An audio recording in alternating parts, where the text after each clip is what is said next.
Լույս արևելքում միսիոներական միությունը ներկայացնում է Չարլզ Սպերջեն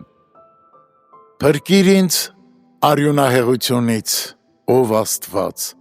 իմ փրկության Աստվածը, և իմ լեզուն կփառաբանի քո արդարությունը, Սաղմոս 51:14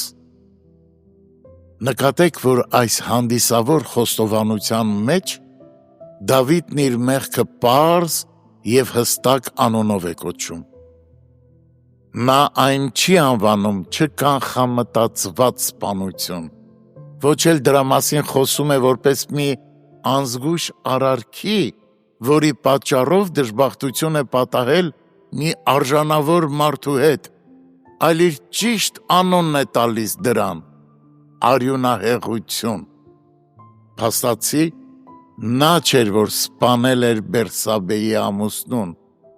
բայց այնուամենայնիվ Դավթի սրտում էր ծրագրվել Ուրիայի սպանության գաղափարը, այնպես որ Տիրոջ առաջ նա էր մարդասպանը։ Սովորիր անկեղծ լինել Աստծո հետ խոստովանության հարցում։ Մեղմացնող անուններ մի տուր գարշելի մեղքերին։ Որքան էլ փորձես, չես կարող ստիպել, որ դրանցից քաղցր հոտ գա։ Ջանք արա, որ դրանց նկատմամբ ունենաս այն վերաբերմունքը, որ Աստված ունի, և լիովին բաց ու անկեղծ սրտով ընդունիր դրանց իրական բնույթը։ Նկատեք նաև, որ Դավիթն ակնհայտորեն ճնշված է իր նողկալի մեղքի ծանրության տակ։ Հեշտ է պարզապես բառեր գործածելը, սակայն դժվար է զգալ դրանց իրական նշանակությունը։ Սաղմոս 51-ը կոտրված հոգի ունեցող մարդու պատկեր է։ Եկեք ձգտենք, որ մեր սրտերն էլ այդպես կոտրվեն, որովհետև որքան էլ ճոխ լինեն մեր բառերը, եթե մեր սիրտը չի գիտակցում, թե որքան կործանարար է մեղքը, ապա մենք չենք կարող ակնկալել, որ թողություն կգտնենք։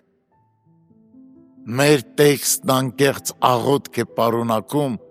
որն ուղղված է փրկության Աստծուն։ Նա է միայն, որ իշխանություն ունի ներում շնորհելու։ Հենց միայն նրա անունն արդեն վկայում է, որ նա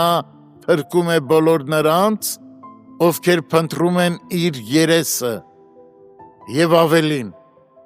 մեր տեքստում նա անվանվում է իմ փրկության Աստվածը։ Այո,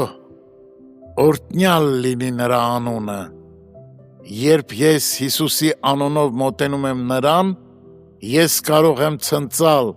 իմ փրկության Աստծով։ Սաղմոս 2-ն ավարտում է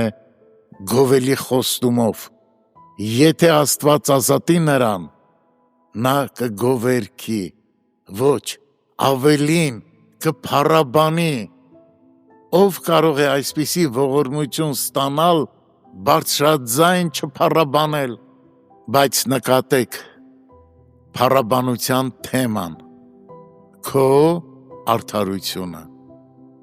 Մենք պետք է գովաբանենք թանկագին Փրկչի կատարած գործը, և նա, ով ամենաշատն է ճանաչում նրա ներող սերը, ամենաբարձր ձայնով կփառաբանի նրան։